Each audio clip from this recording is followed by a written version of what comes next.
تعالوا يا جماعه هكلمكم في حاجه مهمه. هو ايه سبب خساره باريس سان جيرمان نهائي كاس العالم للانديه امام تشيلسي؟ اقول لك تعالى نصحح السؤال.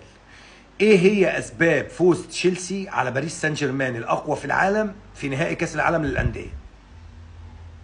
ماريسكا. ماريسكا مدرب تشيلسي يا جماعه عطى درس لجميع المدربين على مستوى العالم.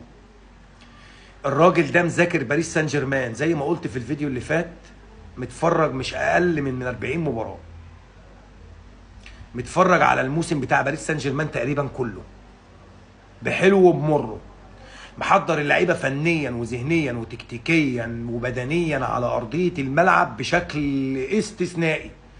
مفيش ولا لاعب بيغلط، اللعيبه في كميه تركيز عمرها ما تيجي من فراغ الا اذا كان المدرب اللي على الخط مركز بنسبه 100%. ان انت تلاعب باريس سان جيرمان، الناس مفكره المكسب ده سهل وعادي يا جماعه. ان انت تلاعب اقوى فريق هجوميا في العالم حاليا وما تستقبلش ولا هدف، اقسم بالله دي ما سهله. مش سهله يعني اللي هو تيجي مره بالحظ كده وتعدي، لا خالص. اقسم بالله اللعيبه متحضره ذهنيا وفنيا بشكل بشع على ارضيه الملعب. لعيبه تشيلسي يا جماعه مفيش حد بيغلط، مفيش لعيب بيغلط، مفيش لعيب بيكسل، مفيش لعيب في الملعب بيكسل من لعيبه تشيلسي.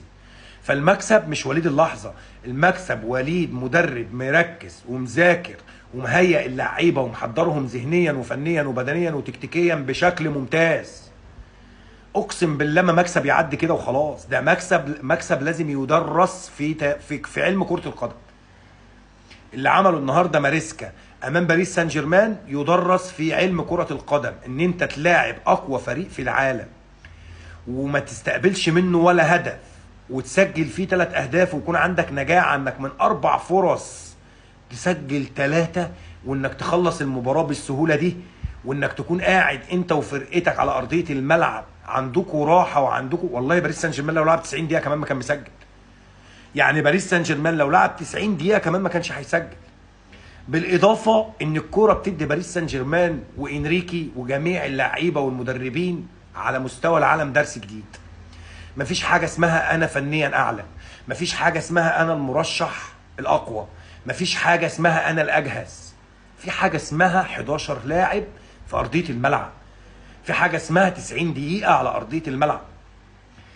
باريس سان جيرمان النهارده نازل المباراه بنشوه الفوز والانتصار على ريال مدريد، بنشوه الترشيحات من الاعلام والجرايد والخ الخ. لعيبه نازله كسبانه المباراه، احنا نازلين نحتفل بالمباراه. عشان كده الكرة عطتهم هم ومدربهم درس.